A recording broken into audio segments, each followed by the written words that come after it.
G20 के लिए 4 दिन की छुट्टी है, तो G20 के बारे में मालूम है आपको क्या?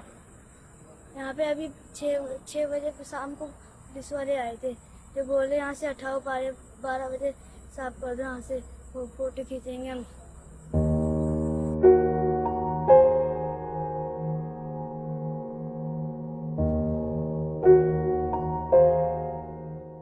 तो क्या हम यहाँ के नागरिक नहीं है? अचानक से आकर के आप देख रहे हो कि हमारे सारे सामान लगे हुए हैं, लोग डरे हुए लोग हैं कि हम आधी रात में जाएंगे कहाँ। उन्होंने तो आकर 1 मिनट में बोल दिया कि यहाँ से खाली करके जाइए। एक बात बताइए, वो कहते 3 दिन मत आना और कहीं जाके छुप जाओ, कहाँ छुपे? अब छुप ही जाए तो फिर खाना कहाँ खाएंगे? बस G20 के नाम से इनको निकाल दिया जाए या गोली मार दे, पाकिस्तान से आए हुए हैं बस, और कोई मिसाल नहीं है। शाम को आके 6 बजे बोलते हैं कि इनको हटा दिया जाए। अब तुम बताओ, मैं खाने ले जाकर पटकू बूढ़ा कबाड़ा में इसको मारू, खा मैं खरीदू, धक्का दे दो, मार दो और खा। कोई ठिकाना नहीं हमारा, कोई भी आता हमारी कोई सहायता नहीं करता है। G20 समिट इस बार हमारे देश में हो रही है। इसमें दुनिया के 19 बड़े देश और यूरोपीय यूनियन के देश शामिल होंगे। साल 1999 में G20 को बनाया गया था ताकि इन देशों के नेता लोग एक दूसरे की इकोनॉमी को बेहतर बनाने में मदद कर सकें, सुझाव दे सकें। इस बार ये समिट इंडिया में हो रही है। इसमें एजेंडा है ग्रीन डेवलपमेंट का, क्लाइमेट फाइनेंस का, कि कैसे एनवायरनमेंट को नुकसान पहुंचाए बिना हमारा देश तरक्की कर सकता है, लोग कमा खा सकें बिना पेड़ पौधों को नुकसान पहुंचाए। दुनिया में भले ही कितनी मारकाट मची हो, लेकिन देश के लोगों का पेट भरा रहे। लेकिन विडंबना देखिए, वो अंग्रेजी में कहते हैं ना कि आयरनी डाइज 1000 डेथ्स। जो गरीब किसान पूरी दिल्ली को हरी सब्जी खिलाते हैं, अमीरों को सैलेड खिलाते हैं, G20 के एजेंडे में शामिल ग्रीन डेवलपमेंट का बेस्ट एग्जाम्पल हैं। इनकी वजह से ही दिल्ली में यमुना नदी के आसपास हरियाली है, पेड़ पौधे हैं।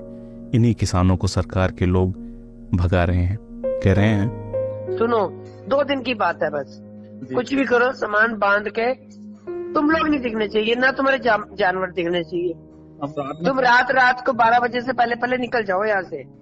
कैसे करूँ मैं, कहाँ लेके जाए सामान सबके को भी? तो सुन ले मेरी बात, ये हाईलाइटेड मैटर है क्योंकि इसमें इंटरनेशनल लोग आ रहे हैं। मैं समझ रहा हूँ, लेकिन थोड़ा बहुत करना पड़ेगा देश के नाम पे। दिल्ली पुलिस जो मोदी जी के अंडर काम करती है, उसके अधिकारी किसानों को धमका रहे हैं, जबकि ये किसान पहले से ही परेशान हैं। अभी जब दिल्ली में बाढ़ आई थी तो इनके घर मकान सब डूब चुके थे और ये लोग सड़कों पर आ गए थे। फिर G20 के चलते इनको सड़कों से भगा दिया गया, ये कहकर कि छुप जाओ, कहीं जाकर दिखना मत। ये किसान और मजदूर जब फ्लाईओवर के नीचे नाले के बगल सांप, बिच्छू और मच्छरों के साथ रहने लगे तो पुलिस कह रही है ऊपर से तुम लोग अभी भी दिख रहे हो, यहाँ से भी भाग जाओ।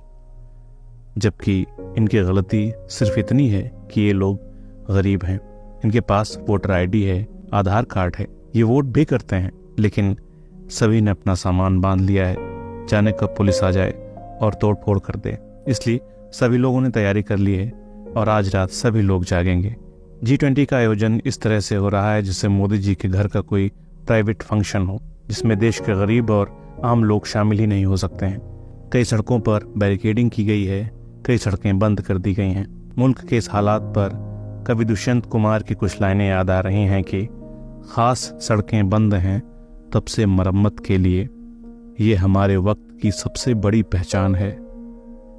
कल नुमाइश में मिला वो चीथड़े पहने हुए, मैंने पूछा नाम तो बोला कि हिंदुस्तान है, मैंने पूछा नाम तो बोला कि हिंदुस्तान है। तो पूरा देश जो है ना वो G20 की खुशी मना रहा है, आप कैसे देखते हो? तो हमें हमारे लिए तो गम है ना कि हम खुशी कैसे बनाएंगे। हमें हटाने रहने के लिए जगह नहीं है हमारे पास, पुल के नीचे रह रहे हैं, यहाँ से भी कहते हैं यहाँ से भी जाओ, तो जाए तो कहाँ जाए हम यहाँ इतने पुराने रहते हैं, हमारे बड़े बूढ़े थे जो खेती बाड़ी करते थे यहाँ पर। कह रहे हैं कि देश में, दुनिया में नाम होगा इंडिया का G20 से। तो नाम तो हम जब माने ना कि गरीबों के लिए कुछ करे सरकार, हमारी सरकार ही निकम्मी है, तो हम क्या माने सरकार को? क्या हो रहा हमारे लिए? कुछ नहीं हो रहा गरीबों के लिए यहाँ पर। जो भी हो रहा है अमीरों के लिए हो रहा है, गरीबों के लिए कुछ नहीं है यहाँ पर। सब कुछ देते हैं हमारे पास, राशन कार्ड है, पहचान पत्र है, सब है हमारे पास। वोट मांगने कोई आता है? हाँ आते हैं, वोट मांगने भी आते हैं, वोटों के टाइम पे वोट मांगने आते हैं, बाद में कोई नहीं आके देखता हमारी तरफ। ये दरियागंज में तो प्रवीण कुमार है, हमारा MLA ही है, हमारे लिए कभी कुछ नहीं करा इसने। तो प्रवीण कुमार जी तो बहुत शुरू से आपके आंदोलन में शामिल रहे हैं। शुरू में जब इनकी सरकार नहीं थी तो हमारे आंदोलन में आए थे, ये पुलिस ने भी पकड़ा इनको, मगर उसके बाद में जैसे जीत गए उसके बाद में हमें कुछ नहीं करते हमारे लिए ये। जब सरकार में नहीं थे तो बहुत कुछ करते थे, आते भी थे, हमारा साथ भी देते थे। जब से सरकार में हमारे लिए कुछ नहीं करते ये। जाते हैं पूछने तो कहता है कि हमारे एंटर में है ही नहीं। ना तो हमारे लिए केजरीवाल कुछ कर रहा है, ना परवीन कुमार कर रहा है, ना मोदी जी कुछ कर रहे हैं हमारे लिए। मैं ये महसूस कर रहा था, देखिए जब मैं वहां पहुंचा, दो तरह से बात रखूंगा। मुझे ऐसा लगा कि ये जो वर्ग है क्या वो हिंदुस्तान का नहीं, ये जो आदमी है क्या वो हिंदुस्तान की जीडीपी में उसके कोई हिस्सा नहीं है। जो आदमी बैठा है क्या वो भारत का वो नागरिक नहीं जिसके सम्मान की रक्षा होनी चाहिए, उसकी आबरू नहीं है क्या। एक छोटा सा आदमी अगर किसी को कोई गाली दे देता है तो आए दिन देखते हैं कि बड़े बड़े नेता एक दूसरे पर डिफेमेशन का केस दायर कर देते हैं। उस आदमी को घर बार से बेदखल कर दिया जा रहा है, उसको कौन देखेगा। मैं वहां पहुंचा तो मैंने ये अपने जो दर्शक हैं उनको बताऊं कि वहां सिर्फ ऐसा मसला नहीं है कि लोगों को उठा के बाहर पटक दिया। वहां पे खड़े होने का मतलब है वहां पे बच्चे, उनके एजुकेशन का क्या है, पढ़ाई कैसे करेंगे। आप नारा देते हैं पढ़ेगा इंडिया, पढ़ेगा इंडिया, अरे खाक बढ़ेगा, कैसे बढ़ेगा। आप बात करते हैं कि आखिरी सफ में खड़े हुए आदमी के लिए मित्रों मेरे पास ये योजनाएं हैं, मैं पहुंचा रहा हूं। आखिरी सफ में खड़ा हुआ आदमी सड़क पे भी बैठने के लिए मुहाल है, वहां तक उसको नहीं बैठने दिया जा रहा है।